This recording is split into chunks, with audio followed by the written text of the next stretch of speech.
Steve here with Table Rock Tea Company. It is a really rainy day today, so I'm just going to walk around the farm a little bit, see kind of where the different downspouts are.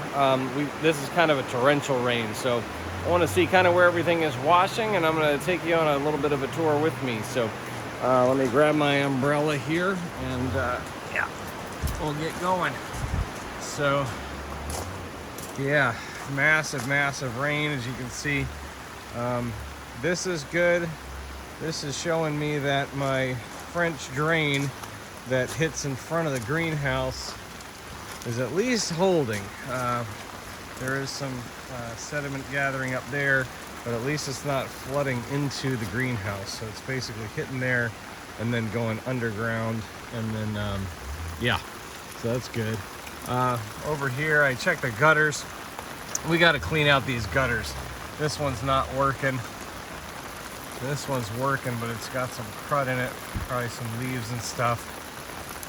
So yeah, always want to check the gutters on the greenhouse system on a rain like this. You can see it's kind of coming down, but not nearly what it should. So I'm gonna have to get up there for sure, check out the gutters.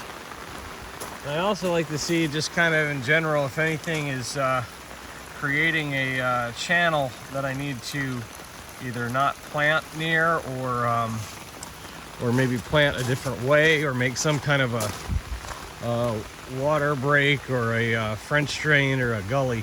So just kind of a little tip, if you're on a farm, you know, and you're living on the farm, you can always kind of look and see how things are going. This is good. You can kind of see the water's running down here.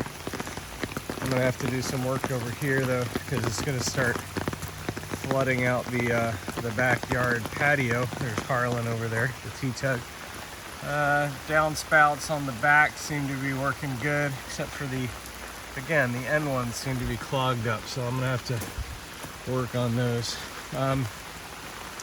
This is an area that the water tends to go on our land, so we've been trying to cut paths here.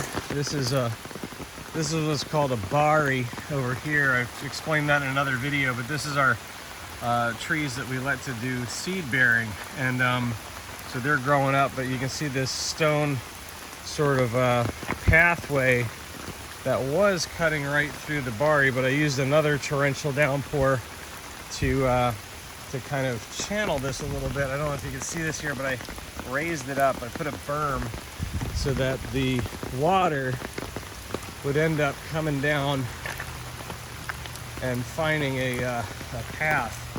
Now it is gathering a little bit down here, so I'm gonna have to, you can see that right there. I'm gonna have to make a break so that I'll come in here where the skid steer, basically make it so that this water will continue down the hill.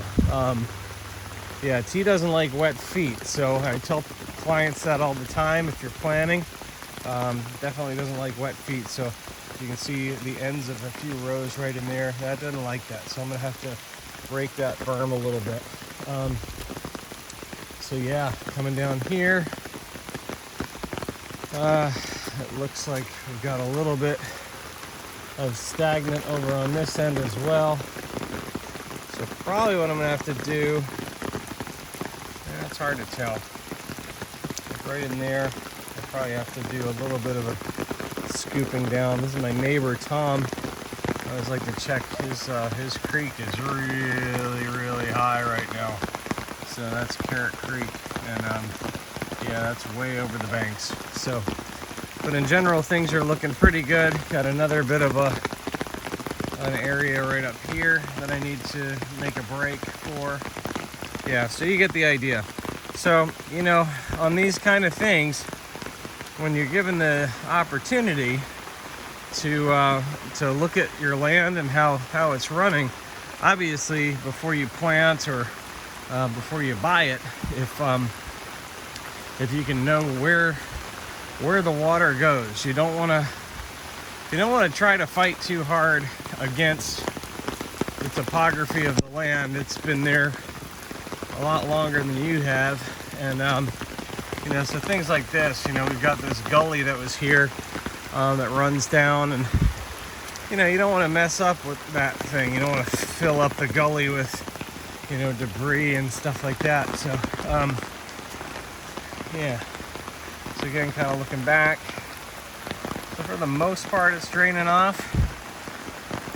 But yeah, a couple of things that we can do once the weather dries out. So making these videos is helpful because I'll go back, and if I can't quite remember, you know, the spots, I'll use this video as a reference. So yeah, like I said, thankfully the French drain's holding. Not much I can do about that if it doesn't. So yeah, so back under the dry. But yeah, I will say this about the rain: we love the rain. So rain is never an issue for us as far as being a bad thing. It's just how you manage it. So the tea loves the rain. It means that we're going to have a massive harvest probably next week or maybe in 2 weeks. So it's good. So hopefully that'll give you a little bit of a land management tip there. Watch where your water goes. Thanks for watching. Stay tuned to see what else is brewing here at Table Rock Tea Company.